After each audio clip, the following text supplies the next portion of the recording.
Independent National Electoral Commission held the by-elections across the 26 states of Nigeria, and while many have commended the electoral body for the smooth conduct of the exercise, others have said that it was a sham as it was marred with violence in many parts, which eventually resulted in postponement in some parts. Dr. Sam Ogwuche, coordinator Yiaga Africa Center for Legislative Engagement, joins us now for a conversation on the conduct of the by-elections, discussing how well INEC has fared. Good to have you on Arise News. Thank you so much for joining us on the program. Yes, good afternoon, and thank you for having me. So how would you rate INEC's performance in the just concluded by-elections? Any improvement from their performance, any improvement in their performance compared with the 2023 general elections? Well, if you look at the conduct of the 2023 general election and what happened over the weekend regarding the conduct of the various by-elections, you will conclude that we still maintain status quo because the problems we encountered during the 2023 general elections still resurfaced. And on that note, I would say that we are still where we are or where we were in the 2023 general elections.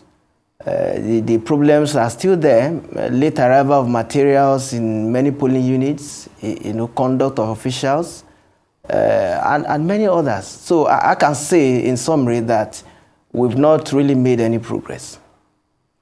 Now, I'd like us to talk about, the security aspects. We know that the police made some arrests. They arrested some offenders, but how significant were these arrests compared with the level of crimes that occurred? Vote buying, thuggery, ballot snatching, intimidation of voters. How well would you say the security agencies performed? Yes, if you look at the nature of security, election security in Nigeria, you would say that even if it is one arrest, it's a major breakthrough because the police officers and other security personnel at the various polling units are unarmed. And that is a major challenge in our election security system. Looking at the various irregularities and offenses committed during the elections, you would say that the arrests are still insignificant. And the reason is simple, that the police and other security personnel are not adequately equipped. They are not prepared for the challenges. When you see thugs coming to the polling units armed, at that stage, even the policeman there or the policemen there need security. The elections were characterized by vote buying, ballot box snatching, thuggery, and all forms of malpractices. So I would say that we still have a long way to go. They tried, they made some arrests, but that is just not enough. Now, how do we curb, these issues, especially the issue of vote buying? There's been a lot of sensitization, civil society organizations, the media, they've been trying to sensitize voters against selling their votes. But, these issues continues. How do we curb this going forward, especially as we have some off-cycle elections coming up later in the year? Well, what we are doing is, I will consider what we are doing now as being reactionary. If we must tackle this challenge of vote buying, then we have to take proactive steps. In the sense that we look at the immediate causes without necessarily interrogating the remote causes of vote buying and selling. If you look at the situation, the economic situation in Nigeria today, you cannot be preaching, do not sell your vote, do not buy, where the person selling votes is battling for survival. Good governance that we are all asking for, it only makes sense to the living. So if you see the economic condition of Nigerians today, people are just forced to sell their votes even against their conscience.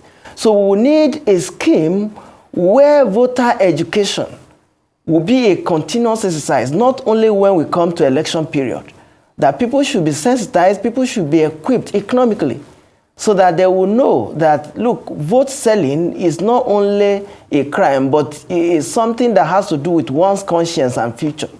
So by the time we tackle it from that perspective, not only the election period, then we'll achieve desired results. But as it is now, people are simply battling for survival. So you can see people selling votes for as low as 500 naira, 1,000.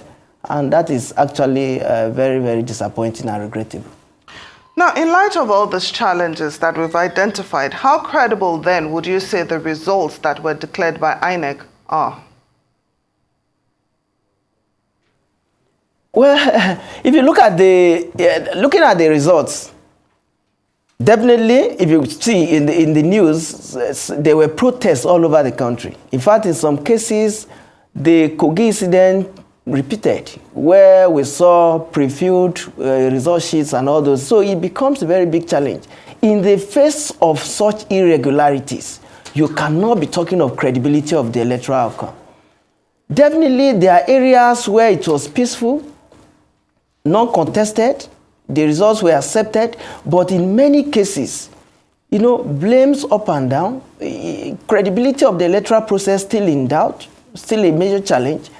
So when you see people doing things without sanctions, areas where we had pre-filled results, those behind those results, are they spirits? Are they not human beings? In some places, ballot papers were insufficient.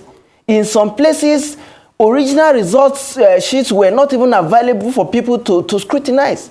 And this led to postponement in various parts of the country. So these electoral offenses are perpetrated by either ad hoc staff of INEC or permanent staff of INEC or other security personnel. But the issue is that if the perpetrators are not brought to book, there is no justice, then it will continue. So I would suggest deterrence. And that calls for electoral reforms, where we say, okay, unbundle INEC, let the electoral offenses component be handled by another agency, another institution. Several issues surrounding the electoral reform campaign.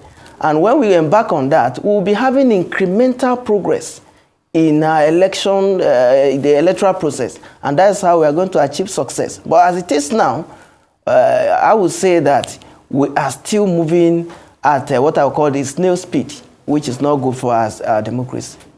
Well, definitely not good. Dr. Sam Ogwuche, Coordinator, Yiaga Africa Center for Legislative Engagement, thank you so much for joining us on Newsday.